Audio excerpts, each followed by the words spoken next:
the United Democratic Alliance happened and culminated into a purported removal of my person as the Secretary General of the ruling party, a position I have held and diligently rendered my services. While my claimed removal was controversial, unfair, tantamount to an internal coup within the party, and naturally required my immediate reaction and resistance, I instead, after reflection and consultation, chose to retreat and have a moment of deep introspection before I would come back with a more thought-out position that is sober and devoid of emotion, bitterness, and vendetta. It is for that reason that I called for a media briefing at this time for the purpose of setting the record straight, especially regarding my supposed removal as Secretary General of the UDA and my next course of action following the aforementioned events. This is also in acknowledgement that my continued silence over such grave occurrences continues to cause unnecessary confusion and anxiety among my supporters and the UDA party members, while it could also be wrongfully construed as an admission of guilt. In this regard, ladies and gentlemen, I wish to state as follows. One, that as I highlighted above, my alleged removal as UDA Secretary General was outright unlawful, unfair, and a sheer blatant contravention of the party constitution and laid down processes. Sadly, this coup was plotted and executed by senior party officials who are otherwise expected to protect and uphold the same constitution. Neither were any charges preferred against me in public or private to warrant and justify my removal, nor was I given an opportunity to defend myself as required by law and the rules of natural justice. I was convicted and sentenced without trial because my aggressors had nothing against me, to the extent that none of them could sign and date the statement that purportedly communicated my ouster. That this coup was plotted and orchestrated by two senior party officials alongside others within the party secretariat.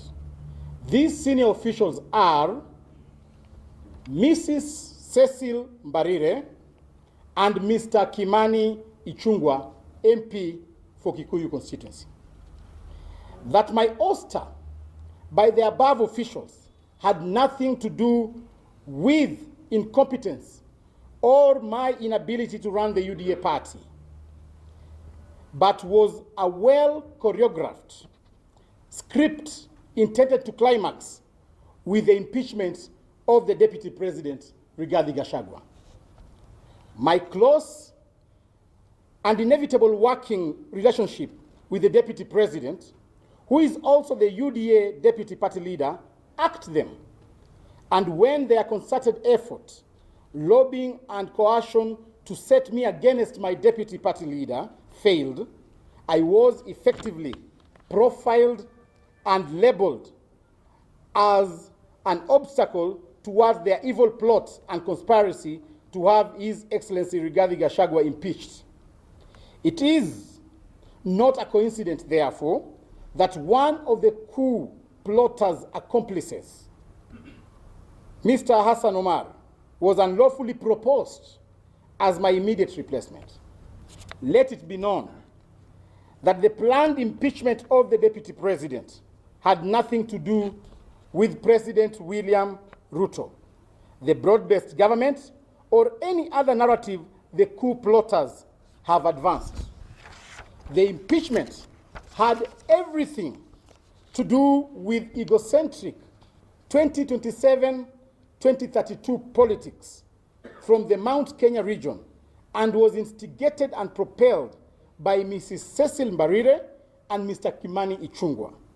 These two want our deputy president out so that they can strategically position themselves within the emerging political realignments. This backward politics must be called out because if left to fester, it threatens the stability, popularity, and the very existence of the UDA party, which the party leader, His Excellency William Ruto, his deputy Rigathi Gachagua, and myself have worked tirelessly to build. That this, I want you to hear, that this is just one of the 18 evidence-backed accusations I have against Mrs. Cecil Mbarire and Mr. Kimani Ichung'wah. The two are aware of this, are afraid, and it is the reason they had to hurriedly, illegally, and unceremoniously purport to have me removed from office.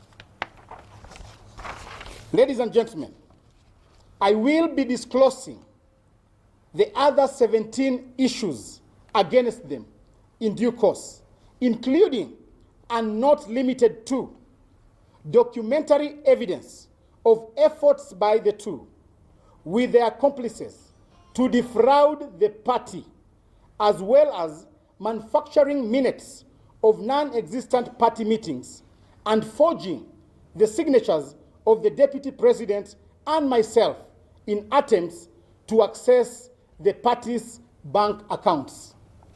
My next disclosure will also reveal attempts by the two coup plotters and their accomplices to intentionally and consistently run down and kill the UDA party through stalling of key party activities meant to popularize and expand UDA.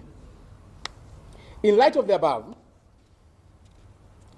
and in appreciation and respect of established internal party organs responsible with handling such matters, I have forwarded a petition contesting my purported removal as Secretary General to the party's internal disputes resolution committee for adjudication and justice, and I confirm my availability for hearing and presentation of my case as and when required. This is also because some of the issues raised in my petition are very, very, very sensitive, with potential to harm the image of the UDA party if exposed to the public through an open court. But I will not hesitate to take the next move if I don't get justice from the party's internal dispute and resolution committee.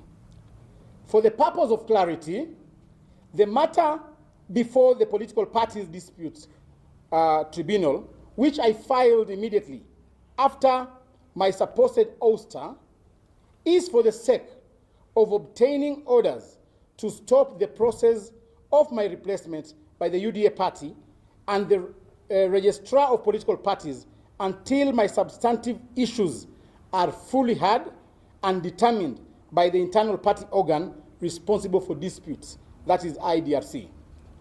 While I am pursuing this process, and to ensure non-interference with the proceedings, I am demanding, therefore, that Mrs. Cecil Mbarire and Mr. Kimani Ichung'wah step aside as UDA party officials because their actions and intentions clearly portray them as having ill motive against the UDA party they purportedly serve and might interfere with this matter.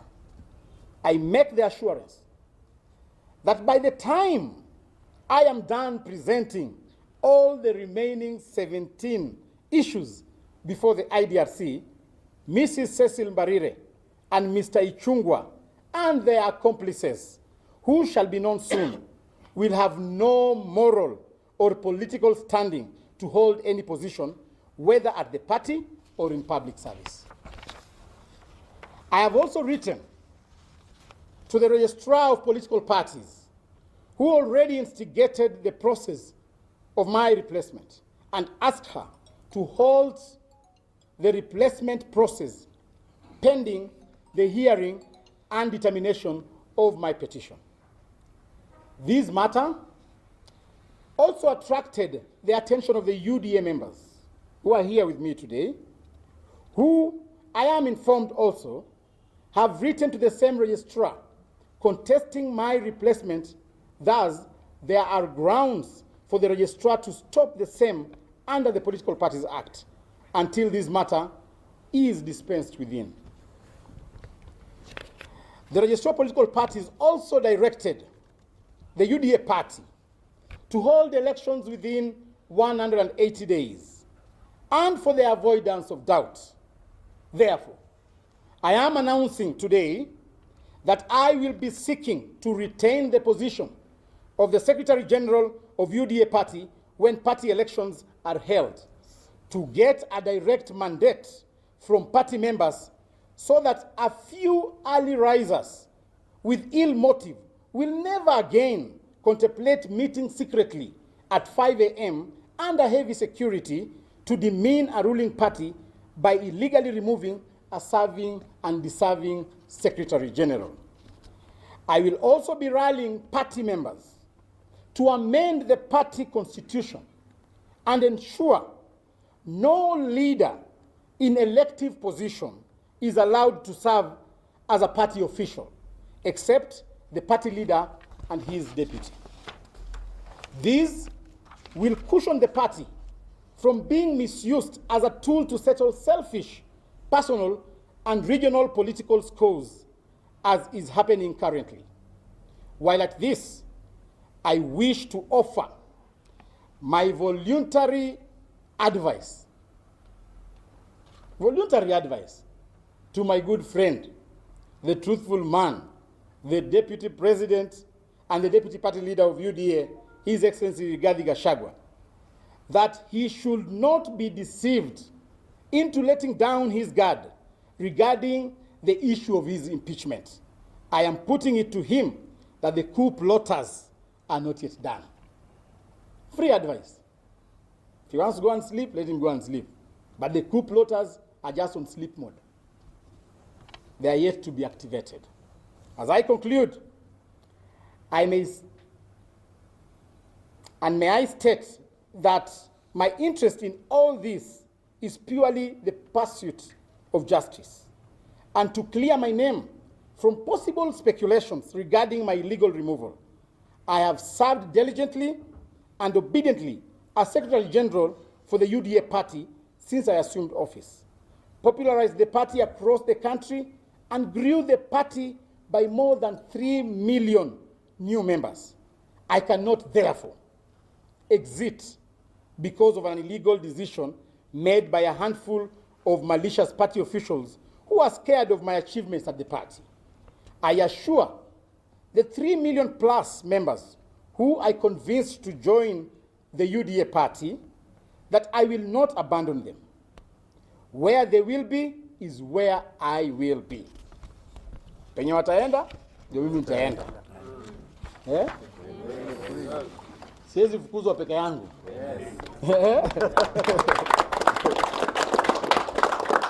Finally, let there be no doubt that until the issue, or rather the issues I have elucidated above, are adjudicated upon and settled fairly, amicably, and conclusively by the relevant organs, I remain the lawful Secretary General of the UDA party.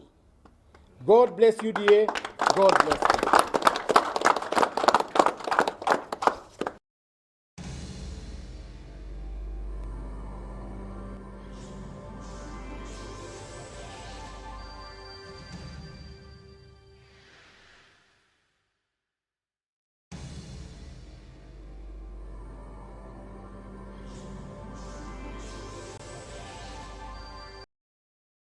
responsibility to invite the Right Honorable Baba Ogwambo Raila Amolo Odinga, the next